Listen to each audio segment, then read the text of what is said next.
Hai, ketemu lagi. Selamat pagi, selamat siang, selamat malam, salam sehat dan sejahtera untuk kita semua. Assalamualaikum warahmatullahi wabarakatuh. Puji syukur alhamdulillah kita ketemu lagi pada kesempatan yang luar biasa ini. Eee, kita diskusi terkait metodologi penelitian ya.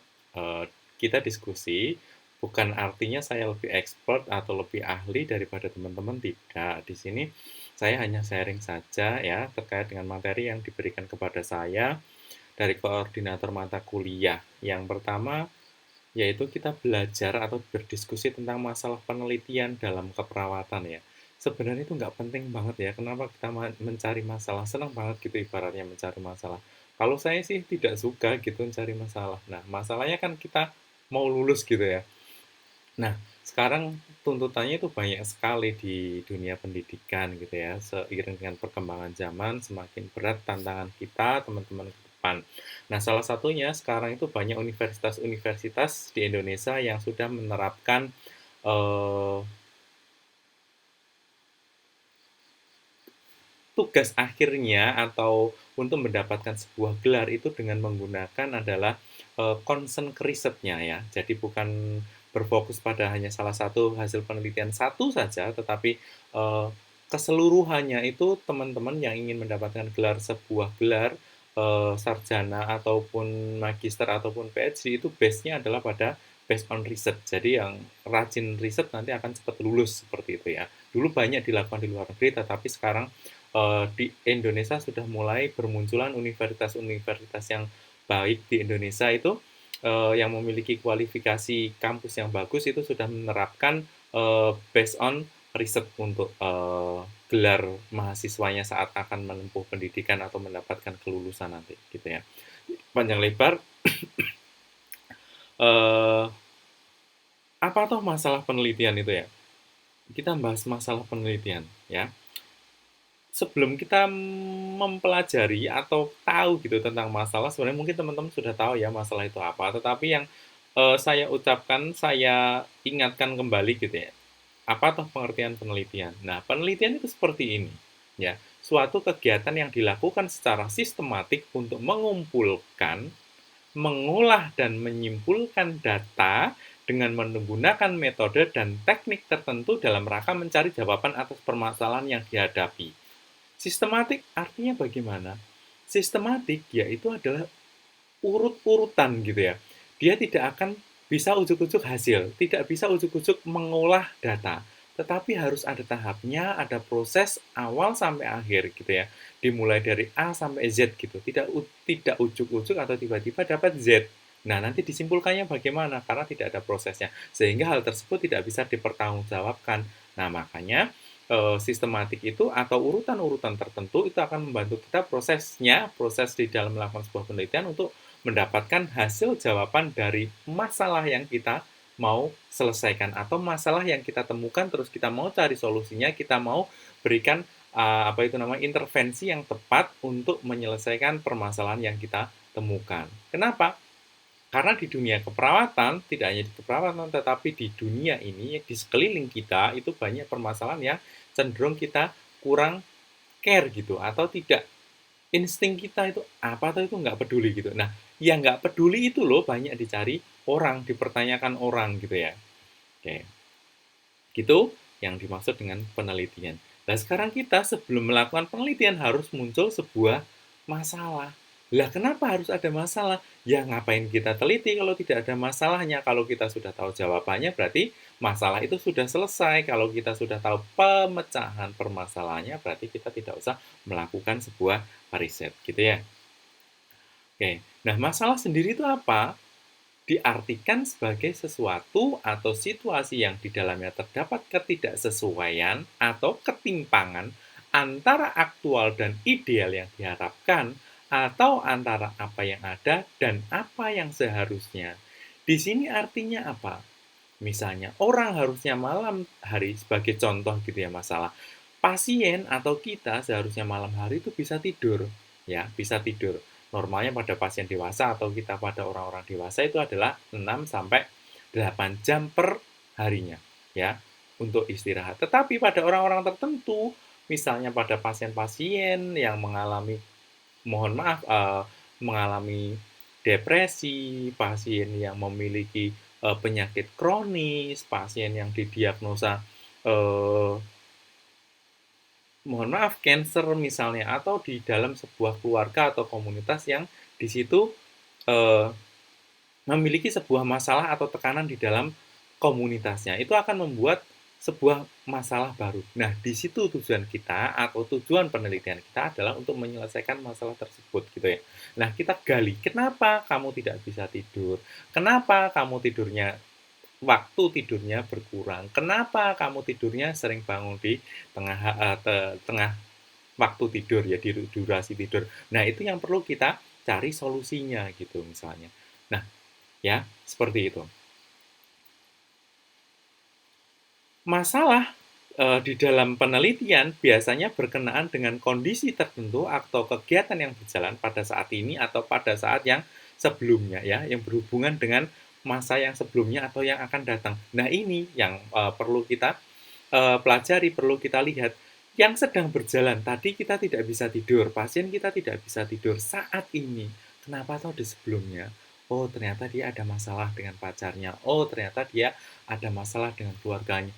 Oh, ternyata kemarin dia didiagnosa dengan penyakit kanker, kolon misalnya. Nah, apa yang akan berpengaruh pada masa yang akan datang? Hasil penelitian atau ada dokter yang menyampaikan atau ada yang tetangga yang menyampaikan bahwa pasien yang, didiagnosa kanker itu kemungkinan adalah beresiko tinggi untuk angka kesembuhannya kecil. Sehingga apa? Dipikir oleh pasien itu, dipikir oleh keluarga atau di dalam komunitas itu, apa yang seharusnya saya lakukan, apa yang seharusnya saya lakukan di dalam, apa itu namanya, menghadapi besok gitu. Karena pasien-pasien yang seperti ini kan pasti mendapatkan pengobatan yang jangka panjang, tidak mungkin sekali datang ke dokter langsung selesai. Hal yang sama juga pada di masalah keperawatan tidurnya tadi. Menjadikan sebuah beban bagi seorang pasien atau yang penderita tadi, ya. Nah, sama ya, yang di bawahnya tadi, keadaan, pada saat ini dilihat konteks saat ini berhubungan dengan masa lalu atau yang akan datang berikutnya, gitu. Nah, untuk mendapatkan masalah, ya kita identifikasi masalah ini. Ini masalah atau bukan? Oh, ternyata bukan. Ini masalah bukan? Oh, masalah. Udah ada solusinya belum? Oh, ternyata belum. Kita selesaikan, kita cari permasalahannya, kita tak cari jawabannya untuk membantu pasien ataupun kepada diri kita sendiri untuk kemaslahatan masyarakat banyak, gitu ya. Nah, cara mengidentifikasinya bagaimana? Ya, kita lihat dulu, ya. Melihat fenomena yang ada. Contoh tadi, permasalahannya adalah pasiennya tidak bisa tidur. Mau besok dioperasi, malam ini tidak bisa tidur. Apa yang bisa dilakukan? Ya banyak, ada komplementari terapi, ada yang diberikan obat secara medis, diazepam ataupun apa itu namanya alprazolam gitu ditidurkan pasiennya sehingga dia tenang. Kalau dari sisi keperawatannya, misalnya bisa diberikan aromaterapi, terus kemudian diajak curhat, ada masalah apa toh, kenapa apa itu namanya misalnya eh, banyak yang saya temukan pada pasien-pasien saya yang nggak bisa tidur, besok saya mau tindakan. Ini pertama kali saya melakukan operasi, katanya ini operasi beresiko A, B, C, D, E, F, G yang disampaikan dokternya saat di poli. Nah, itu akan menjadi beban pikiran bagi pasien gitu. Nah, itu yang perlu kita teliti. Banyak masalah, banyak kalau kita sudah kebiasaan menghadapi masalah, kita paham dengan fenomena yang ada di sekeliling kita serajin membaca, kita sering apa itu namanya berkumpul dengan orang-orang yang memiliki ilmu lebih baik daripada kita, terus kemudian ataupun yang kurang dari kita, itu pasti ada sesuatu yang baru, keterbaruan yang tidak pernah kita tahu. Karena kalau kita hanya merasa paling tahu semuanya, itu biasanya nilainya malah zero, berbeda dengan kita yang hobi mencari pengetahuan atau mencari fenomena yang ada, gitu ya. Nah, contoh yang paling sederhana, dulu teman-teman misalnya sebelum tidak pernah datang ke Jogja, masih kuliah di daerahnya masing-masing atau sekolah di daerahnya masing-masing, tiba-tiba datang ke Jogja. Pas pulang nanti akan menghadapi sesuatu yang berbeda. Oh, saya nyaman di Jogja. Oh, saya lebih enak di rumah. Nah, itu adalah fenomena yang perlu kita dapatkan gitu, untuk mendapatkan sebuah penelitian baru gitu. Nah, berikutnya adalah kita harus peneliti mengambil langkah untuk mengetahui lebih lanjut. Bisa dari melakukan observasi. Untuk mendapatkan tadi fenomena, kita melakukan observasi, membaca literatur, membaca jurnal, ya. Terus kemudian survei awal. Kalau zaman sekarang mahasiswa itu surveinya apa? Survei kebutuhan dasar manusia apa? Wifi, ya enggak? Nah, itu yang susah, observasi di lingkungan kita, kurang peka kita sebagai perawat, kita sebagai mahasiswa, dituntut untuk peka dengan lingkungan. Ya, hal sepele itu bisa menjadi sebuah masalah di pelayanan kesehatan maupun di pendidikan. Rajin membaca, tidak hanya rajin membaca komik, tidak hanya rajin searching mode yang baru, searching makanan yang enak di mana, tidak hanya itu saja, tapi bacalah literatur, bacalah jurnal, banyak itu ya. Caranya bagaimana cara membaca jurnal? Lihat, pas dulu EBN sudah pernah diajarin, lihat EBN, kualitas EBN, rekomendasi apa, permasalahan apa yang belum terselesaikan di jurnal itu. Nah, itu kita gali, kita coba kembangkan, kita modifikasi. Jadi bisa sebuah penelitian baru, bisa sebuah masalah baru yang belum terselesaikan gitu. Nah, terus berikutnya adalah kita melakukan survei. Kita melakukan survei misalnya, karena kita tidak pernah datang ke situ gitu, misalnya di rumah sakit atau di puskesmas, kita penasaran permasalahan yang banyak di puskesmas itu apa toh, permasalahan yang banyak di komunitas atau di desa itu apa toh, pada anak-anak, pada lansia gitu. Adakah pasien dengan ODGJ yang ada di daerah situ terselesaikan nggak? Bagaimana penata laksanaannya? Adakah? Nah, itu salah satu dari survei awal atau studi pendahuluan yang bisa kita lakukan untuk mendapatkan sebuah permasalahan. Sehingga apa yang saat kita menyampaikan saat di bab 1, saat kita menulis bab 1 itu memiliki eh, apa namanya, dasar yang kuat gitu. Alasannya apa tuh? Karena ini gitu. Dari mana? Saya sudah melakukan observasi, saya sudah melakukan pendataan, saya sudah melakukan studi pendahuluan bahwa permasalahannya ini belum terselesaikan gitu. Sehingga saya tertarik dengan permasalahan ini. Saya ingin memberikan sebuah solusi, memberikan apa itu namanya, pemecahan masalah sehingga masalah ini menurun atau berkurang seperti itu ya. Oke. Berikutnya adalah melakukan identifikasi masalah dengan menjelaskan apa masalah yang ditemukan dan bagaimana masalah tersebut diukur. Masalah tersebut harus dapat diukur. Yang satu, tadi, saya tidur 5 jam sudah biasa kok Pak. Saya tidur 1 jam sehari sudah biasa, saya tidak mengalami pusing, tekanan darah saya dalam batas normal, terus kemudian aktivitas saya tidak terganggu, saat saya bangun tidur sudah fresh. Itu adalah salah satu yang perlu cari, diukurnya dengan apa? Diukurnya nanti adalah dengan menggunakan skala-skala apa yang bisa digunakan, yang sesuai gitu ya. Nah, nanti kan kita di topik berikutnya nanti ada skala pengukuran ya. Kita belajar di sana bagaimana mengetahui apa itu namanya, sesuai dengan kategori, apa itu namanya, nominal, ordinal, apa itu namanya, interval. Nah, apakah seperti itu yang perlu diukur gitu ya? Nah, dihubungkan dengan prosedur penelitian, ini bisa nggak sih dilakukan kira-kira? Kadang-kadang mahasiswa itu bingung, teman-teman mahasiswa itu bingung, belum paham apa yang akan dilakukan. Berharap judul dari dosennya, tetapi sudah dikasih judul, sudah diberikan topik yang sesuai gitu ya. Tapi malah bingung. Kenapa? Karena kalau kita dikasih orang lain, judul orang lain itu belum tentu dengan serap dengan yang di hati kita, sehingga dia tidak paham dengan apa yang akan dilakukan. Banyak hal semacam itu, banyak sekali. Nah, itu yang tidak dipahami teman-teman mahasiswa, ya. Nah, permasalahan tadi didefinisikan, ya. Fenomena yang ada itu didefinisikan secara teori dan didefinisikan secara operasional. Didefinisikan secara operasional itu bagaimana bisa berlanjut, bagaimana bisa dilakukan sebuah penelitian.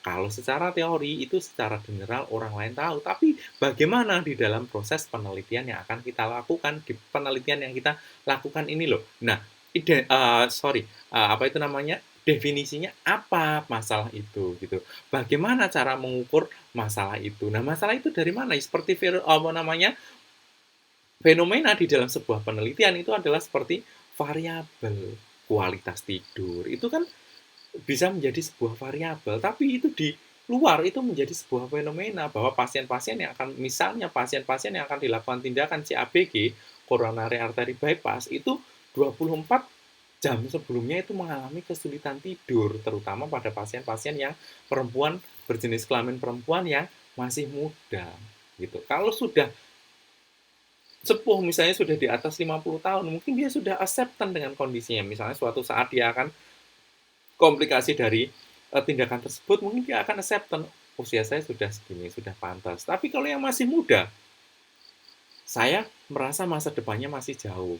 Masa depannya masih saya ingin ketemu dengan pacar saya ingin menjadi seorang kaya, orang kaya, saya ingin menjadi YouTuber gitu. Nah, itu yang belum terselesaikan di pasien-pasien yang masih muda biasa. Nah, disitulah yang perlu kita definisikan dan harus dapat diukur.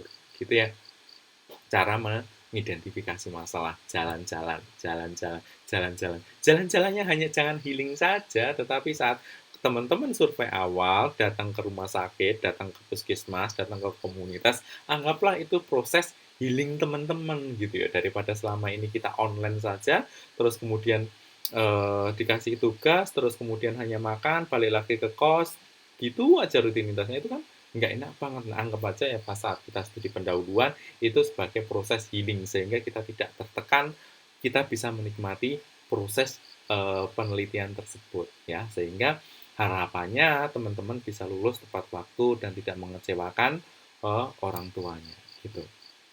Nah, ini sebagai contoh. Sudah saya sampaikan tadi. Yang pertama adalah observasi. Gambar mata ini tidak mewakili simbol tertentu ya. Ini tapi bagi saya adalah sebuah observasi gitu ya. Nah, seperti kondisi saat ini pada masa pandemi COVID, jumlah kasus yang terkonfirmasi positif mengalami peningkatan. Dialami oleh pasien dengan yang sudah mendapatkan vaksin lengkap dan booster maupun yang belum mendapatkan vaksin. Perbedaan terlihat dari tanda dan gejala dan tingkat keparahan pada pasien yang terkonfirmasi positif. Itu kita pikirkan ke sana. Loh, kok pasien yang sudah ataupun orang yang sudah mendapatkan vaksin, baik booster maupun yang sudah tervaksin, biasa ya, yang belum booster maksud saya, tetapi terkena COVID gitu ya. Nah, kita balik lagi, sebenarnya vaksin itu apa? Sesuatu virus tadi dimasukkan ke dalam tubuh kita, baik yang dimatikan ataupun dilemahkan. Dan itu tidak menutup kemungkinan kita untuk terjadi atau terkonfirmasi positif. Tetapi kalau kita jeli melakukan observasi, melakukan studi pendahuluan misalnya datang ke rumah sakit, karena saya pernah jadi relawan COVID, saya juga pernah mendata pasien COVID, baik bidan, perawat, pasien umum, dokter, semuanya itu datang dengan keluhan yang berbeda-beda, mulai dari ringan, sedang, hingga berat, gitu ya. Nah, pasien-pasien yang divaksin, sudah mendapatkan vaksin, baik vaksin yang belum booster, ya, itu gejalanya lebih ringan daripada pasien-pasien yang terkonfirmasi positif yang belum mendapatkan vaksin. Tetapi kenapa pasien-pasien tersebut meninggal? Oh, ternyata kita telisik, ternyata punya komorbid. Apa?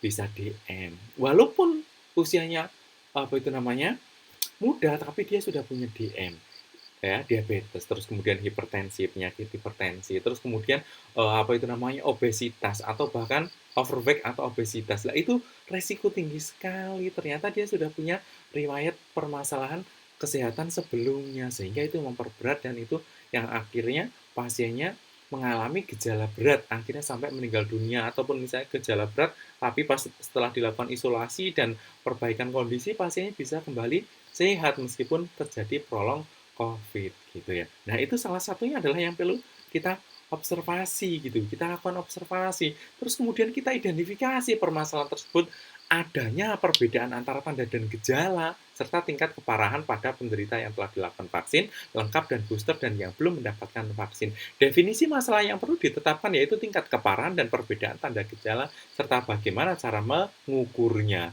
Tingkat keparahannya bagaimana? Tadi mulai dari ringan, sedang, berat. Nah, itu kategorinya apa? Skala pengukurannya apa? Dari sini kita tahu tanda dan gejalanya itu maksudnya apa? Nominal, ordinal, ataupun interval atau rasio. Di situ sudah bisa diukur sehingga bisa didefinisikan. Dan gejala ringan adalah pasien dengan misalnya batuk ringan, demamnya tidak terus-terusan. Nah, itu bisa didefinisikan seperti itu. Teman-teman untuk mendefinisikan, lihat secara teori definisi gejala ringan pada pasien COVID apa, sedang apa, berat apa. Nah, itu nanti dibuat definisi operasional yang sesuai di penelitiannya teman-teman sehingga tidak terlalu memberatkan teman-teman dan bisa terselesaikan penelitiannya dengan tepat waktu gitu. Kalau kita paham ke sana. Tetapi saat proses ini mungkin di depan sudah ada patah, tapi saat mau melakukan studi pendahuluan sudah males-malesan, temannya tidak support, mohon maaf kiriman uang telat, yang membuat kita menjadi down, nggak bersemangat, terus kemudian dosennya selalu memberikan banyak revisi. Revisi itu adalah pelajaran bagi kita. Saya dulu sering mendapatkan revisi dari dosen saya, pembimbing saya itu, tetapi ya saya tidak permasalahkan. Bahkan ada dosen penguji saya yang galaknya luar biasa, terkenal galak itu, tetapi beliau malah memberikan ilmu kepada saya sehingga saya sangat semangat dengan beliau, interest dengan beliau meskipun teman-teman yang lain menyatakan bahwa beliaunya itu adalah galak. Ya nggak masalah bagi saya mencari ilmunya bukan mencari galaknya. Biarin aja, galak itu kan sifat dasar manusia ya. Tetapi kalau kita ilmunya banyak, beliaunya ilmunya banyak ya kita ambil ilmunya itu gitu ya. Jangan sampai rugi kita. Nah, permasalahan yang sudah didapat, sudah didefinisikan, tadi kita sudah berpikiran perbedaan tanda dan gejala, tingkat keparahan pada pasien yang terkonfirmasi positif dengan vaksin lengkap dan booster, dan yang belum mendapatkan vaksin itu kita bagi-bagi sehingga pas kategori tadi sudah tahu kita usia segini. Anak-anak apakah masuk? Ya tidak, kemungkinan misalnya jika tidak mengambil anak-anak karena sekarang yang untuk anak-anak terutama balita atau di bawah 10 tahun belum ada vaksinnya gitu kan. Nah, kita berpikirnya sampai ke sana. Gitu. Nah, ini masih identifikasi masalah.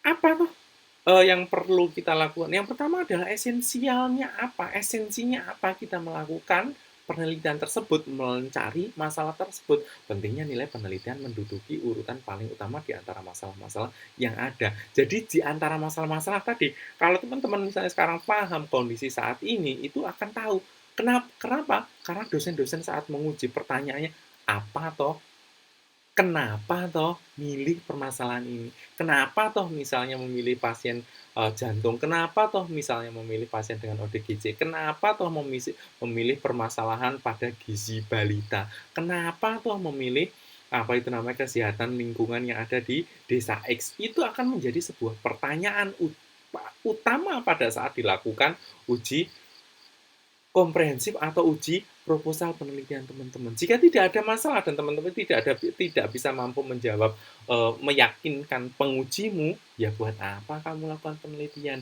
Misalnya jika sudah kemungkinan terjawab hasilnya, kenapa kamu lakukan penelitian kayak nggak ada kerjaan lain gitu. Kalaupun kita mau menguji teori boleh nggak? Boleh, tetapi kalau misalnya seperti itu kesannya kok yo kita tidak percaya dengan yang menemukan teori tersebut gitu ya. Terus urgensinya apa? Nah, pertanyaan berikutnya ini, urgensinya apa kamu mengangkat itu? Misalnya tadi yang pasien nggak bisa tidur saat mau dilakukan tindakan operasi dalam waktu 24 jam. Akan terjadi perubahan hemodinamik yang luar biasa. Tekanan darahnya menjadi lebih tinggi, detak nadinya lebih meningkat dibandingkan dengan kondisi normal. Apa yang akan terjadi dengan hal semacam itu? Kardiak outputnya akan turun, resiko perdarahannya akan tinggi, kan gitu. Nah, itu yang perlu kita gali. Hanya dari yang tidak bisa tidur tadi, ya nggak? Gizi balita tadi yang gizi balita yang misalnya dari lengannya kok terlalu kecil, terjadi stunting apa? Besok kedepannya masalahnya akan apa gitu loh. Ya, kecerdasannya menurun, intelijensianya akan menurun, kurang maksimal gitu ya. Motoriknya bisa jadi baik, bisa jadi buruk. Lah itu urgensinya yang pengen kita selesaikan, pengen kita berikan solusi gitu. Ya. Nah, itu salah satu menjadi pedoman kita di dalam melakukan sebuah permasalahan atau mengidentifikasi sebuah permasalahan. Nah, biasanya carilah permasalahan yang besar dulu, yang permasalahan yang di Indonesia itu apa yang paling banyak. Nah, kemudian kamu cari di yang ada di sekitarmu. Kamu lakukan survei atau melakukan studi pendahuluan sehingga nanti kamu tidak gagal paham dengan apa yang sudah dimunculkan oleh pemerintah gitu. Iya. Nah, sekarang kalau sudah tahu esensinya apa, urgensinya apa, manfaatnya apa, terselesaikanlah masalah tersebut, apa namanya, terpecahkanlah masalah tersebut sehingga masalah yang sudah kamu teliti tidak perlu dilakukan penelitian ulang. Makanya kalau penelitian ulang berkali-kali itu tanda tanya gitu. Sebenarnya mahasiswa ini paham tidak sih dengan apa yang mau dilakukan penelitian gitu ya. Ya. Nah, dari sini kalau ada pertanyaan nanti di komen saja nggak apa-apa ya, langsung di komen dimasukkan, nanti saya insya Allah akan langsung jawab di komen tersebut sehingga kita bisa interaksi lebih cepat gitu ya. Nggak usah takut mau konsul, misalnya sekarang sudah pengen mempersiapkan judul tertariknya apa di kategori peminatan keperawatannya apa gitu yang spesifik boleh konsul nanti di komen-komen video ya. Nah, terus kemudian permasalahan dalam penelitian. Nah, yang tadi masalah-masalah tadi kita bisa lihat secara deskriptif, komparatif dan asosiatif ya. Deskriptif berarti itu kita hanya menjelaskan narasi gitu panjang lebar. Kalau komparatif A dan B apa bedanya, manfaatnya apa, kerugiannya apa. Nah, itu yang di komparatif. Asosiatif atau korelatif itu yang berhubungan atau mungkin sebab akibat gitu atau kausal gitu ya, mengakibatkan kalau saya melakukan ini dampaknya apa dulu saat terjadi ini sekarang maka akan berubah seperti ini. Nah, di situ adalah yang asosiatif gitu ya. Nah, ini definisinya untuk deskripsi mengetahui status variabel dan mendeskripsikan fenomena atau variabel tersebut. Contohnya adalah penelitian historis atau filosofi gitu ya. Nah, paling gampang biasanya adalah kalau saya itu ada beberapa dosen gitu yang tidak mau atau pembimbing tidak mau dengan deskriptif hanya single variabel. Kalau saya tidak pernah mempermasalahkan mahasiswa mencari single apa namanya melakukan penelitian dengan single variabel itu tidak masalah asal dengan catatan pas saat melakukan pembahasan itu teman-teman paham dan sangat dalam dan dalam membahas variabel tersebut sehingga tidak kesannya formalitas gugur kewajiban gitu ya.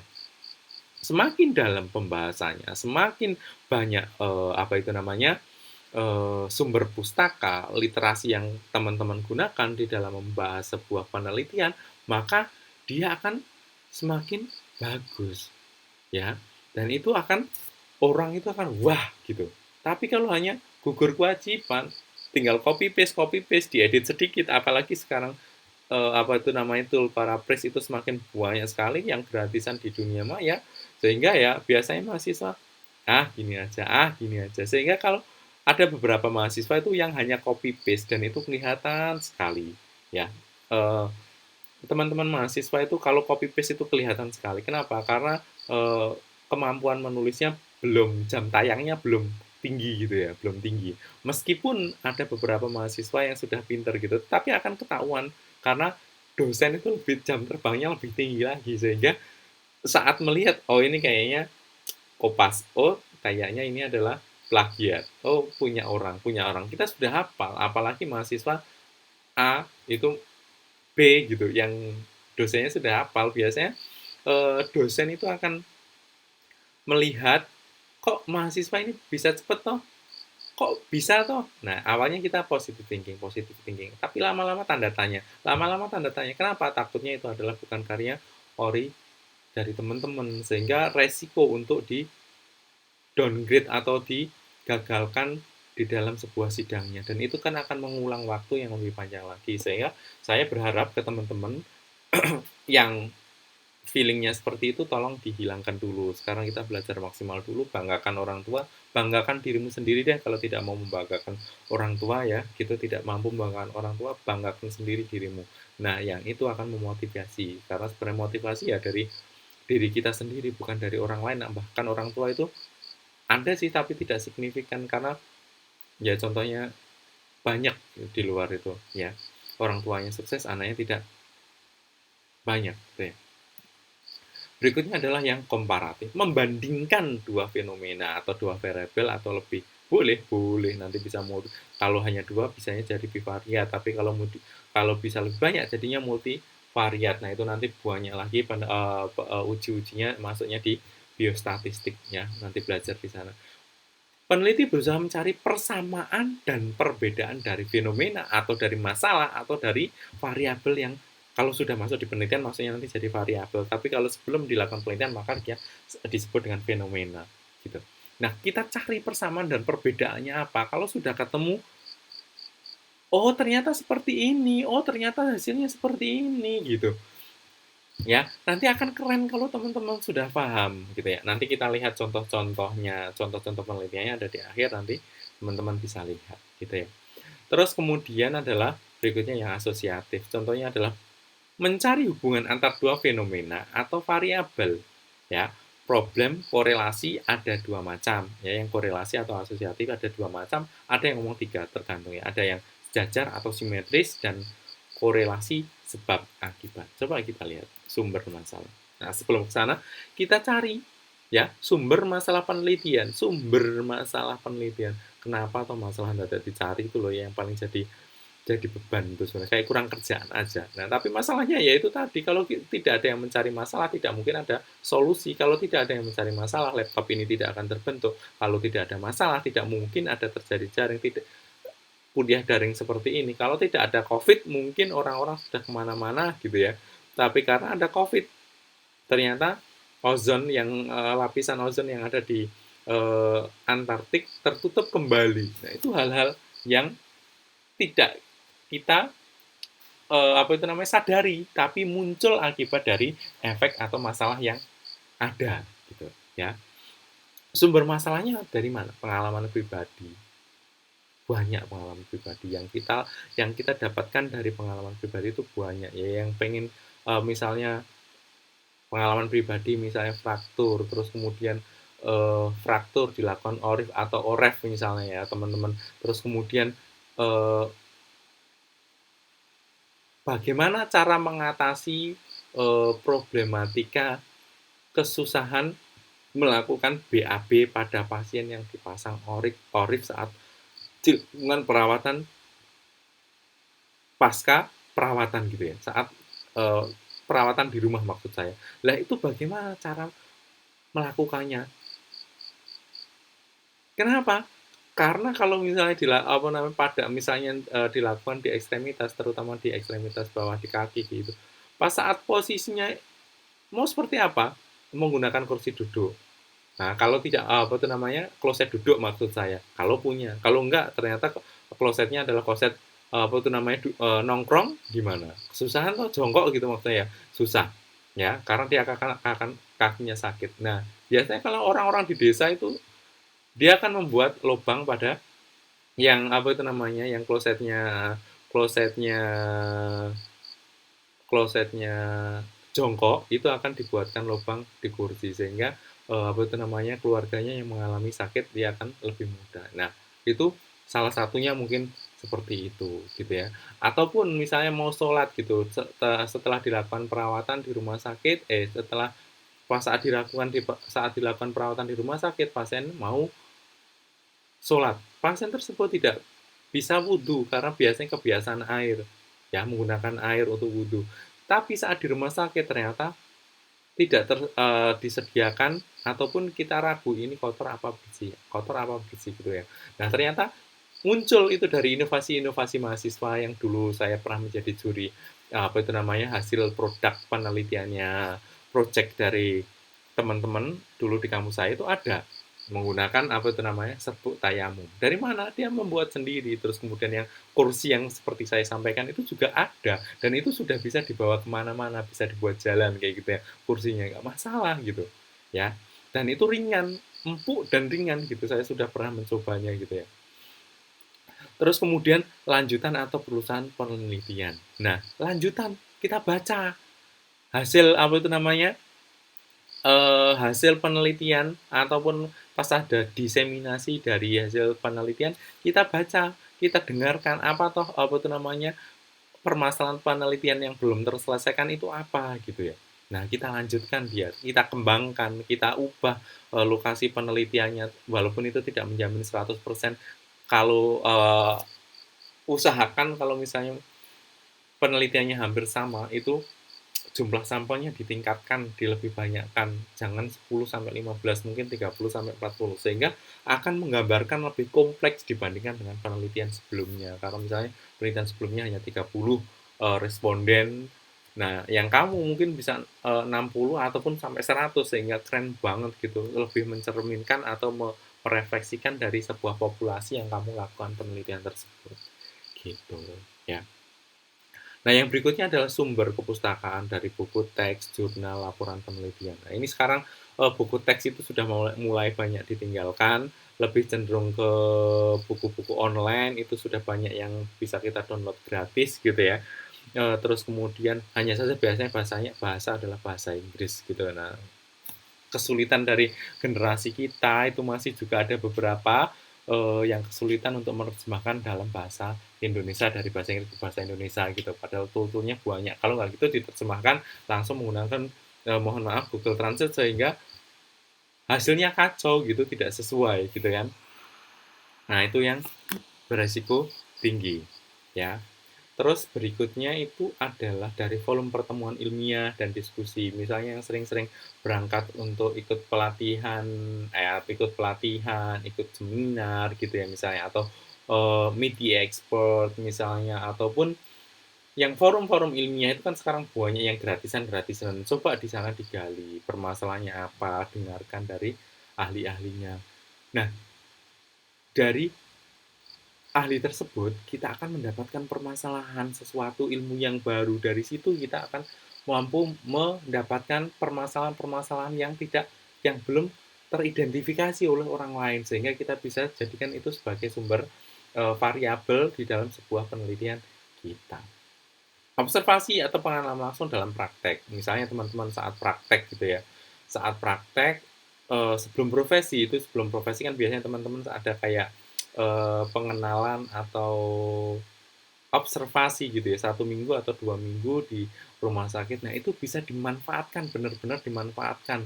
Jangan misalnya eh, disuruh Mbak atau Dek ambilkan obat di apa itu namanya, farmasi gitu. Malesnya kerjaan gue cuma disuruh kayak gini, kerjaan gue suruh gini doang, kerjaan gue kayak gini doang sih jadi perawat kayak gitu ya. Itu adalah pekerjaan yang benar-benar melelahkan gitu ya. Saya sebagai dosen, saya sebagai klinisi itu benar-benar lelah berpikir di saat monitor. Yang paling sederhana, monitor saja ya, sebagai contoh. Ya, ini adalah insiden keselamatan pasien. Sebagai contoh insiden keselamatan pasien. Pasien mau dilakukan eh, operasi gitu misalnya ya, mau dilakukan operasi. Tapi pasien itu pernah memiliki riwayat dipasang ring atau dipasang cincin jantung gitu ya.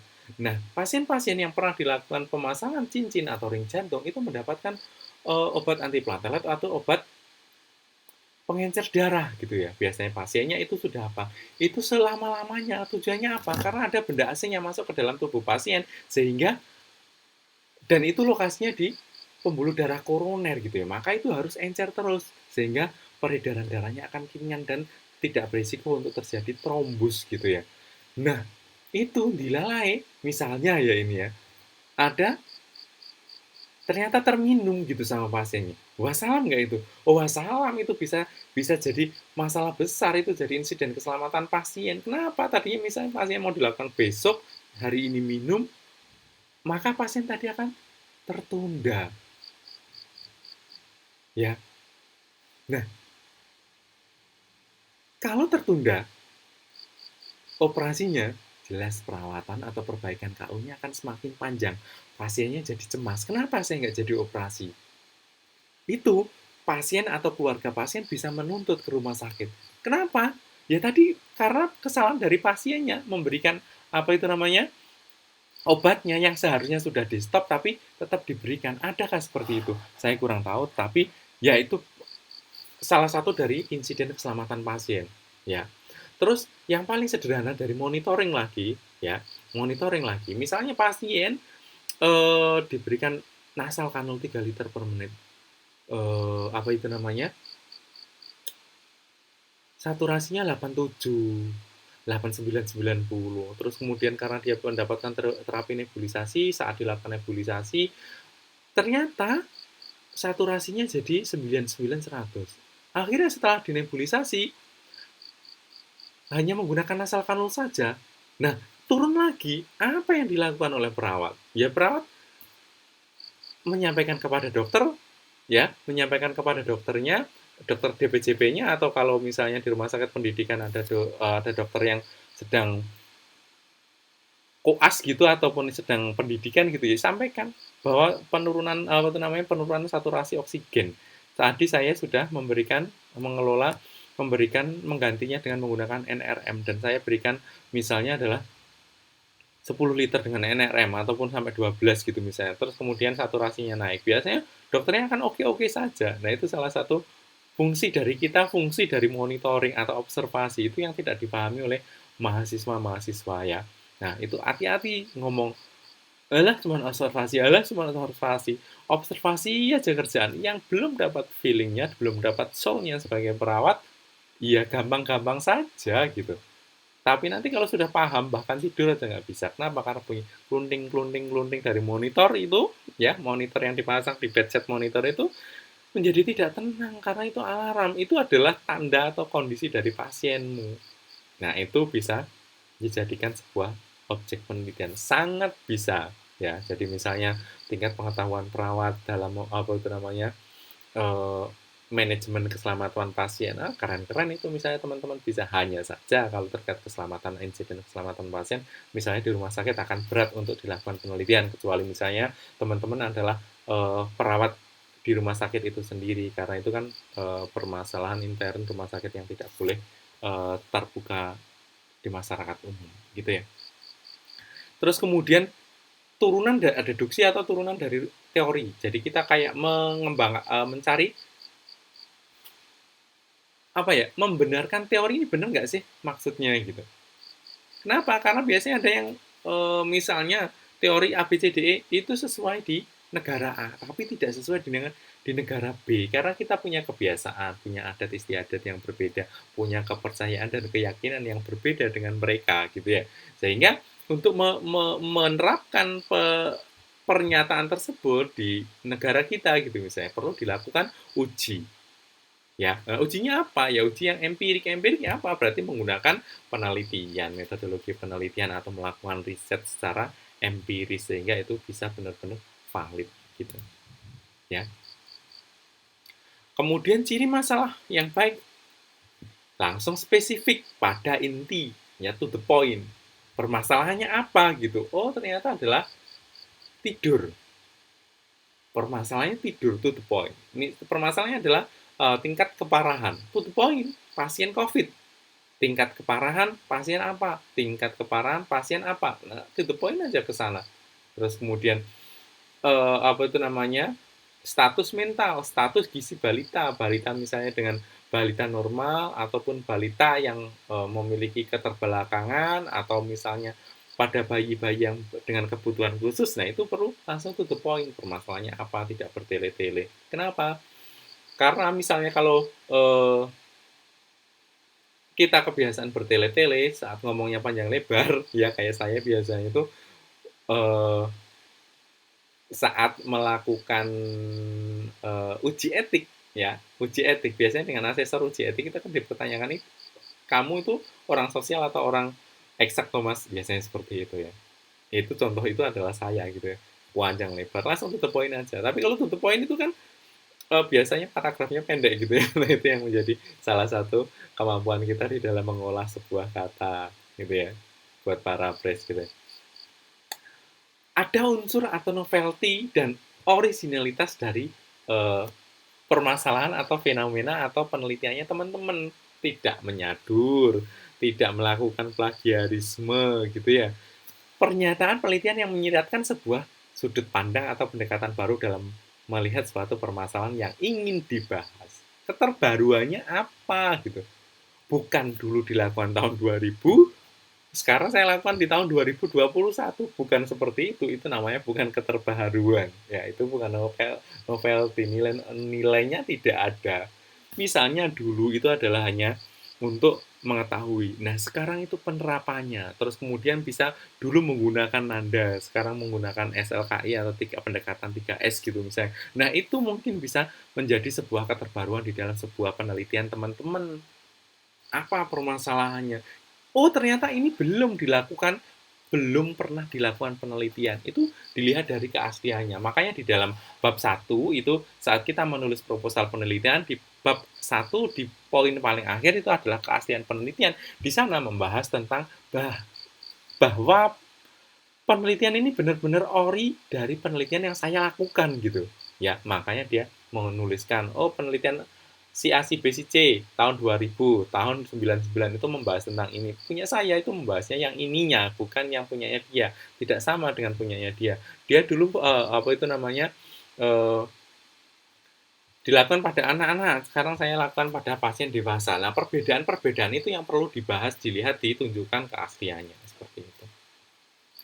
Memiliki relevansi terhadap permasalahan yang dibahas di dalam komunitas ilmiah. Kalau tidak ada hasilnya dan hasilnya sudah terjawab, nggak usah lah dipikirkan, nggak usah kurang kerjaan. Pengen kan cepat selesai dengan biaya yang minim, terus kemudian dengan waktu yang singkat bisa selesai. Nah, itu menjadi sebuah pertanyaan. Kamu ini menulis benar-benar atau tidak gitu. Kalau tidak ada relevansinya, misalnya seorang perawat itu tidak 100% menjadi perawat di klinis, tapi bisa menjadi seorang pendidik, bisa menjadi seorang apa itu namanya, apa namanya, garda depan dalam penata laksanaan kegawat daruratan di komunitas. Itu ada, misalnya di PSC 119, misalnya sebagai contoh seperti itu, sebagai apa itu namanya, perawat ambulan. Adakah saat ini? Ada gitu, gara-gara COVID kemarin jadinya terbentuk semua. Karena tidak mungkin pasien pasien COVID itu hanya dengan apa itu namanya, sopir ambulans saja, tidak mungkin gitu ya. Pasti ada perawat minimal satu deh di situ yang untuk menjaga kestabilan pasien selama proses transportasi dari rumah sakit sebelumnya ke rumah sakit yang dituju. Nah, itu. Ya. Biasanya teman-teman itu sebagian besar karena di pendidikan gitu saat ini di pendidikan yang dibahas buahnya di pendidikan terkait pendidikan nggak masalah sih sebenarnya, tapi coba deh ditengok teman-teman saat praktek tadi loh, saat teman-teman praktek coba diamati apa permasalahannya gitu. Perawatnya cuek kah dengan apa itu namanya praktikannya? Perawatnya tidak peduli kah dengan tingkat pengetahuannya atau keterampilan yang didapat selama praktek? Nah, itu bisa nggak dijadikan sebuah penelitian? Bisa, hanya saja nanti akan menjadi berat gitu ya. Kenapa? Karena kita melihat apa itu namanya kemampuan dari perawat yang ada di rumah sakit tersebut. Nah, nanti akan lambat gitu apa itu namanya. Bahkan mungkin respondennya perawat itu akan menolak untuk menjadi responden penelitian teman-teman. Nah, di situ sehingga pinter-pinternya kita di dalam melakukan mengidentifikasi masalah. Berikutnya adalah yang menarik. Lah kalau tidak menarik, ngapain kamu lakukan penelitian? Yang paling sederhana adalah contoh ya, apa itu namanya?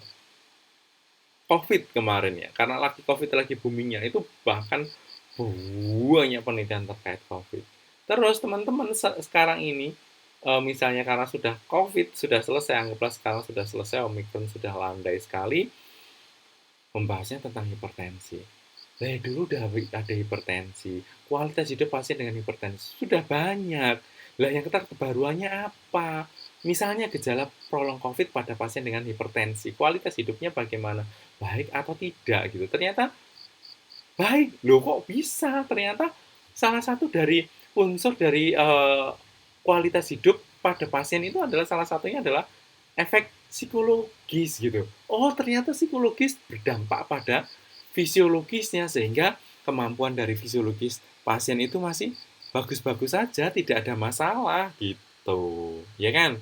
Nah, itu yang perlu penggalian kita, perlu kemampuan kita di dalam apa itu namanya menggali, membuat sesuatu yang menarik sehingga orang mau membaca, terus kemudian mau mendengarkan keterbaruannya apa di dalam uh, penelitianmu dibandingkan dengan penelitian sebelumnya. Makanya kalau kita semakin banyak membaca, kita sering mengikuti pertemuan ilmiah, kita akan sadar bahwa kita itu sebenarnya adalah rendah di antara tumpukan buku dan di antara orang-orang yang expert tersebut. Saya sering melihatnya seperti itu, sehingga kadang-kadang ya saya harus banyak membaca, apalagi saya salah satu seorang dosen gitu ya, sebagai seorang dosen, maka saya juga harus banyak membaca. Nanti takutnya pertanyaan mahasiswa saya tidak mampu menjawabnya, itu kan lucu gitu ya.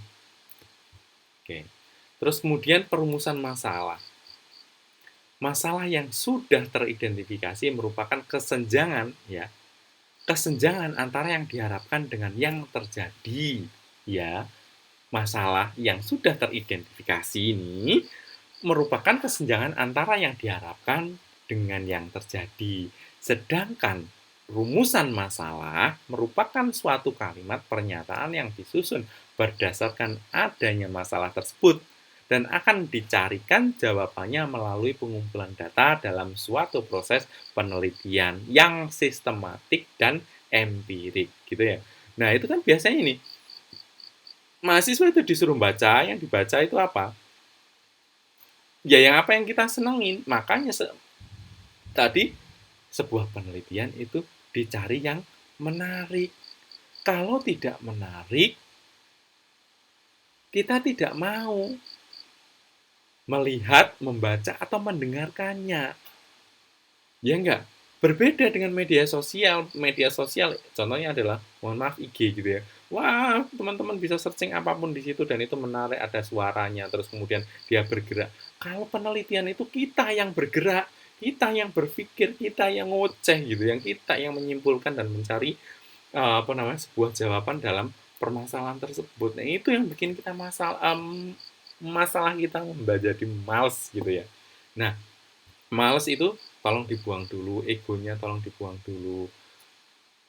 Kita itu pengen diperlakukan baik, ya, maka perlakukanlah orang itu baik seperti Anda ingin teman-teman diperlakukan. Gitu.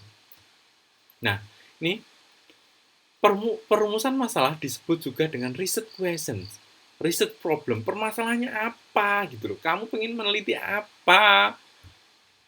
Yang mempertanyakan suatu fenomena variabel tadi, permasalahan tadi dalam kedudukan sebagai fenomena atau variabel itu sendiri maupun dalam kedudukannya sebagai fenomena yang saling terkait, saling berhubungan timbal balik dan sebab akibat gitu. Ya. Oke. Cara merumuskan masalah dirumuskan dalam bentuk pertanyaan. Nanti di akhir ada ya. Terus kemudian jelas dan padat, to the point, nggak bertele-tele, nggak panjang lebar gitu. Biasanya dikasih tanda petik. Apakah, bagaimana, terdapat, adakah, gitu ya. Implikasi adanya data untuk memecahkan masalah, ya. Terus kemudian dasar dalam membuat sebuah hipotesis. Iya, karena kalau dari permasalahan tadi tinggal diubah aja. Terdapat hubungan yang signifikan, tidak terdapat hubungan yang signifikan. Yang H0 ditolak, misalnya yang H0 HA itu ya, yang di situ tadi, ya. Masalah harus menjadi dasar bagi judul penelitian. Ya, kalau judul penelitian boleh, tetapi saat nanti judul publikasi itu ada yang dipublikasikan. Kalau publikasi berarti sesuatu yang menarik. Kalau penelitian boleh disimpan, tapi harus dipublikasikan, ya. Ya minimal di perpustakaan dipublikasikan, gitu ya. Nah, contohnya tadi adalah contohnya permasalahan penelitian, ya, di dalam lingkup penelitian keperawatan. Saya tidak menjelaskan ini adalah permasalahan yang di keperawatan anak, terus kemudian medical bedah emergency, komunitas, tidak seperti itu ya, tapi langsung coba teman-teman bahas sendiri kira-kira ini lebih masuk kemana. Ya, ini contohnya adalah deskriptif gambaran kualitas hidup pada pasien stroke. Gitu. Nah, kelihatan simpel, tapi nanti kalau misalnya kita ubah menjadi stroke hemorrhagic, terus stroke non hemorrhagic gitu ya. Terus kemudian yang serangan pertama, serangan kedua, terus kemudian dengan keluarga yang ekonominya rendah, sedang, dan tinggi. Nah, itu akan menjadi sesuatu yang wah gitu. Tetapi kalau hanya gambaran kualitas hidup ala orang sudah tahu komponen kualitas hidup itu ada berapa, sudah akan ketebak. Itu yang orang rajin membaca sudah males, ala sebuah sudah tahu gitu. Walaupun pasti di dalam sebuah tulisan itu ada sesuatu yang baru. Hanya saja kalau orang yang sudah kayak gitu kan, ya udahlah kayak gitu daripada enggak gitu, ya. Nah, itu yang membuat kita eman gitu. Ya, kalau hanya menjadi sebuah tumpukan kertas yang ada di perpustakaan, karena lama-lama di perpustakaan itu akan penuh gitu.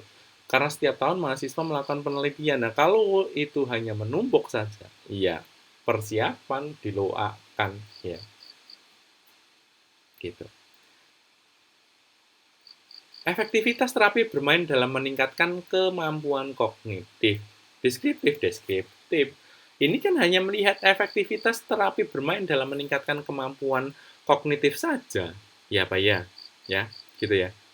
Jadi hanya, oh terapi bermain tadi efektif, oh terapi bermain tadi tidak efektif, gitu. Nah, ternyata terapi bermain tadi tidak meningkatkan kemampuan kognitif, tetapi kemampuan motorik. Ya nggak? Karena motoriknya kan kalau bermain itu kan lebih banyak motorik dibandingkan dengan kognitif, walaupun kognitif itu juga saling berpengaruh gitu ya. Oke. Berikutnya adalah bagaimana tingkat kepuasan pasien terhadap pelayanan keperawatan di rumah sakit. Itu kan single variable banget, tingkat kepuasan pasien ya terhadap pelayanan keperawatan di rumah sakit. Kan kita tidak bahas itu, tapi bahasnya adalah tingkat kepuasan saja. Ya. Gambaran kualitas nyeri pada pasien dengan STEMI ACS di rumah sakit. Itu kan kelihatan sekali. Dah, kualitas nyeri. Nyeri ringan, sedang, berat. Nah, nanti mau dideskripsikan pakai apa? Mau pakai fast, analog scale, gitu kan? Fast, terus kemudian analog scale tadi, visual analog scale tadi, atau dengan rentang nilai 1, 2, 3, 4, sampai 10 itu. Nah, itu monggo, balik lagi ke teman-teman. Nanti juga bisa dicari STEMI-nya di mana, inferior, anterior, posterior, lateral, high lateral gitu. Akan jadi keren lagi. Yang penting teman-teman bisa membahasnya lebih dalam, itu akan jadi sesuatu penelitian yang tidak membosankan gitu untuk orang bacanya, ya. Nah, kualitas pelayanan keperawatan di puskesmas A gitu. Kalau teman-teman sadar gitu, biasanya kan melihat bagaimana kualitas pelayanan keperawatan di puskesmas yang dulu dengan sekarang itu nanti jadi komparatif. Tapi kalau sekarang kan berbeda. Kalau ada masa dulu dengan masa sekarang nantinya dari apa itu namanya yang permasalahan yang komparatif ya. Kalau yang hanya deskriptif ya gambaran saja kualitas pelayanan keperawatan di puskesmas gitu. Yang dibahas kan ini jelas ini langsung. Tingkat dukungan keluarga dalam memenuhi diet hipertensi di desa. Tingkat dukungan keluarga. Bagaimana? Dukungannya rendah, apa itu namanya, sedang, dan tinggi. Kalau tinggi kenapa? Kalau apa itu namanya, sedang kenapa? Terus kemudian kalau rendah bagaimana? Nah, itu yang perlu dibahas, gitu ya. Nah, ini yang komparatif. Contohnya yang komparatif itu adalah satu, perbedaan kualitas hidup pasien laki-laki karena komparatif laki-laki dan perempuan yang mendapatkan kemoterapi. Kualitas hidup pasien laki-laki dan perempuan yang mendapatkan kemoterapi. Berbeda komparatif dari laki-laki seperti apa, terus kemudian yang perempuan seperti apa. Karena kenapa? Kemoterapi itu akan mengakibatkan gejala misalnya rambutnya rontok. Kalau laki-laki, like GP, buah botak juga nggak masalah. Tapi kalau perempuan, aduh, sing tak gelung opo, yang tak iket opo, bojoku isih tertarik dengan aku enggak, yang laki-laki selo-selo wae gitu, mungkin loh ya, itu kan bisa dipikirkan ke sana. Nah, terus kemudian yang ini, perbedaan tingkat kecerdasan anak dengan gizi kurang cukup dan berlebih, ada nggak? Bisa jadi tingkat kecerdasannya, bagaimana cara mengukur kurang gizi, cukup gizi, dan lebih gizi. Bisa dilihat dari prospektif atau retrospektif. Kalau retrospektif gampang, kalau prospektif itu ya agak lama nantinya. Nah, itu masuk ke apa itu namanya pendekatan desain penelitiannya ke sana ya. Terus kemudian perbedaan tingkat kelulusan, karena komparatif itu pasti perbedaan tingkat kelulusan mahasiswa keperawatan di universitas negeri dan swasta di kota A, B, C, D, E misalnya, atau di kota A. Pengen dicari tahu nggak? Pengen ya bisa saja. Kenapa? Karena misalnya di swasta juga mahasiswanya bisa jadi PNS. Tingkat kelulusannya bisa saja tergantung dari mahasiswa dan pengembangan saat proses pendidikan gitu kan. Nah, perbedaan tingkat keparahan pada penderita COVID-19 yang mendapatkan vaksin ABC dan ABC kan sekarang banyak itu, yang vaksin A, vaksin B, vaksin C. Nah, itu bisa diteliti, bisa, ya. Nah, ini yang berikutnya, silahkan teman-teman cari, ya, nanti terus kemudian dikumpulkan, ya, dikumpulkan. Terus kemudian karena nanti akan ada tugasnya ya, jadi yang membuat seperti ini, nanti akan ada tugas setelah teman-teman menyimak video ini, terus kemudian nanti akan saya berikan tugas, sehingga ya slow-slow saja gitu ya. Lingkup masalah penelitian keperawatan yang ketiga adalah asosiatif atau korelatif. Korelatif yang simetris atau sejajar. Yang sejajar hubungan tingkat pengetahuan dengan jenis pekerjaan. Sejajar. Ya. Hubungan tingkat pengetahuan dengan jenis pekerjaan. Hubungan tingkat kelulusan dengan tingkat kecerdasan mahasiswa keperawatan di universitas. Kan nyambung semuanya itu, tingkat pengetahuan dan jenis pekerjaan. Kalau tingkat pengetahuannya rendah, ternyata pekerjaannya hanya seorang petani, belum tentu juga, makanya itu bisa dicari sebuah penelitian. Tingkat kelulusan dengan tingkat kecerdasan mahasiswa, yang tingkat kecerdasannya, tingkat kelulusannya 100%, tingkat kecerdasannya menjamin nggak? Belum tentu, itu yang perlu dicari. Ya. Hubungan tinggi badan dengan status kesehatan tinggi badan dengan status kesehatan jaminan, tidak jaminan, belum tentu orang yang tinggi, yang badannya gede, yang badannya gemuk itu sehat, tidak jaminan, ya enggak? Nah, yang semacam itu, berikutnya dicari sendiri ya. Yang ini casual atau sebab akibat ya. Hubungan tingkat pengetahuan dengan kepatuhan mematuhi protokol kesehatan di masa pandemi. Jaminan nggak jaminan. Ada yang pendidikannya tinggi, ada yang tingkat pengetahuannya tinggi. Nyatanya positif. Ya walaupun kita tidak bisa menyangkal bahwa virus itu ukurannya adalah mikron, gitu ya. Mikron ya gimana? Bisa jadi tembus, bisa jadi pas saat kita tidur ya kan kita nggak tahu. Tapi setidaknya kalau di dalam sebuah teori kan pengetahuan bagus berarti dia protokol kesehatannya bagus gitu kan.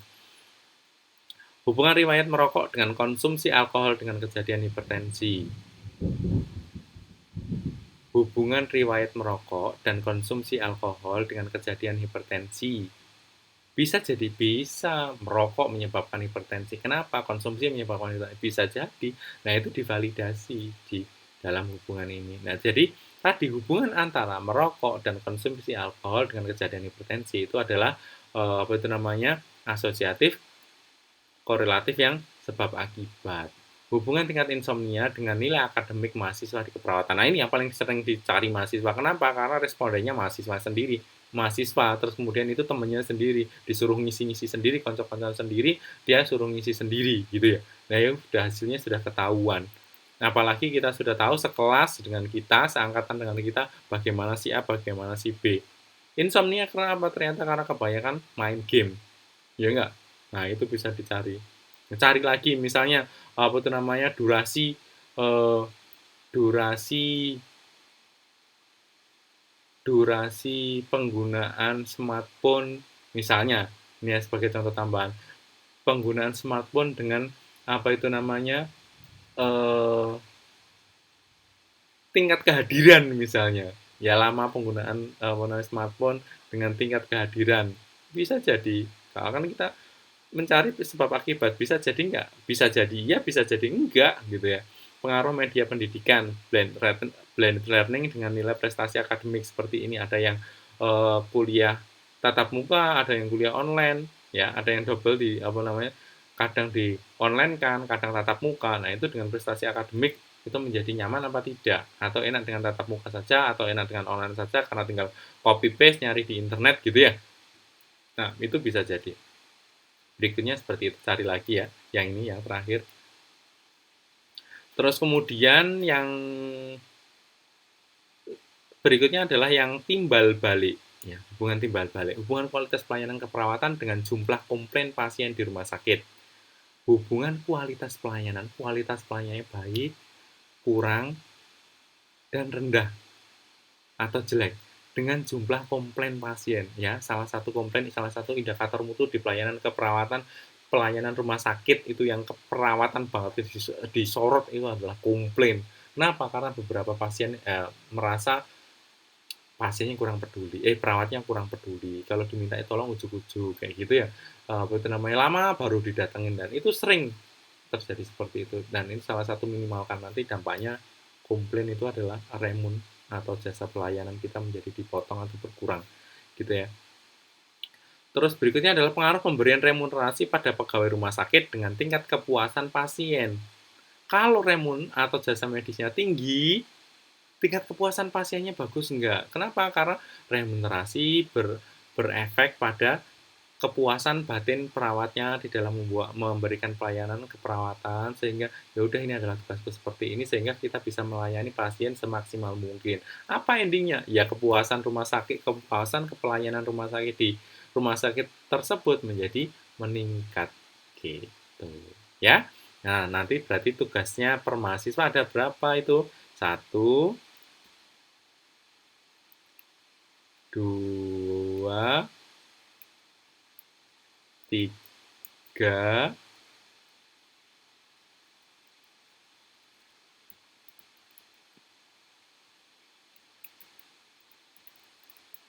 3 ya. 3. 1, 2, 3. Nah, ya. 3. Ada 3. Nah, sekarang udah selesai. Bye-bye. Sudah, terima kasih. Gitu aja ya. Jika ada pertanyaan, silahkan di komen ya, diisi komennya. Jangan lupa kalau sempat ya boleh di like, boleh di subscribe ya. Sangat welcome sekali. Pokoknya kalau ada pertanyaan jangan sungkan langsung ditanyakan saja di komen ataupun japri. Jangan lupa kalau japri tolong dibuka kameranya.